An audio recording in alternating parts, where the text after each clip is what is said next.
The smartphone is arguably one of the most powerful handheld devices out there today, but have you ever wondered what goes into making this nifty little gadget? Join us as we go behind the scenes at Oppo's factory in Shenzhen to find out just how the company makes its phones.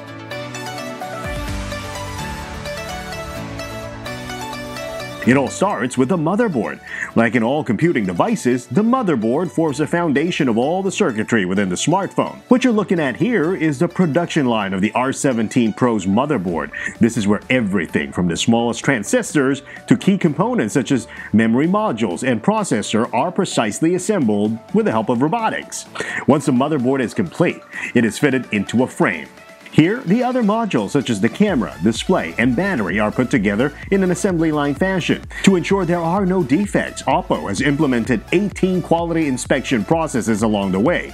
These are conducted by a machine, verified by another machine, and lastly, inspected by one of the trained production workers. It is reassuring to see other companies like Oppo taking no chances when ensuring the quality control in their manufacturing process. After all, no manufacturer would want to recall their products simply because of a defect, which could have been avoided in the first place. Now here's a quick trivia. How many smartphone motherboards does Oppo make in a month? If you guess around the region of 7 to 8 million, you're pretty close. According to the Chinese phone maker, it makes about 10,000 motherboards in each production line, and there are 38 production lines. Now you factor in working hours and days off, it produces roughly 7.5 million motherboards each month. If you're wondering why the company makes so many motherboards, here's one reason. 我们上市的这个时间和周期其实是固定的，就是1年2款产品，这就是本身就是公司的这个上市节奏。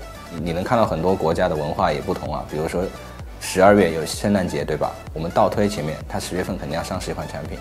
然后这个生命周期为什么是半年呢？就是根据我们公司这种正常的这个节奏，一直是这样的。 Even after all the quality inspections during assembly, the smartphone is not quite ready for consumers yet. Random samples from different batches of handsets are subjected to a series of reliability tests to ensure the smartphones can withstand use and abuse in the real world. One of the tests involves tapping 100,000 times on physical buttons like the power and volume keys with a force of 1 kilogram.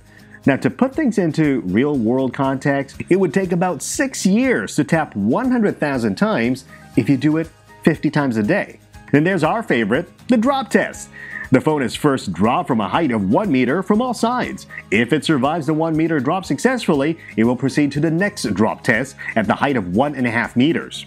This is followed by what's called a micro drop test, where the phone is dropped from a height of just 7 centimeters for 42,000 times. That's right, 42,000 times. Now, to be precise, 20,000 times on the front, 20,000 times at the back, and 500 times on each of the 4 sides.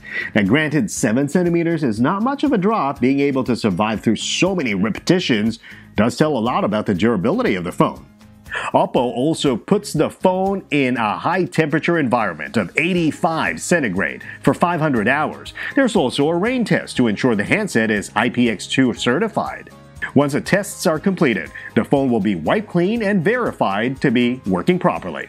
Now that concludes our behind-the-scenes look at the Oppo phone factory in Shenzhen. We'd like to take this opportunity to thank Oppo for allowing us to shoot in their premises, and we hope this is as informative for you as it is for us. And perhaps it can help you better appreciate the amount of technology and effort put into making a device we all take for granted these days.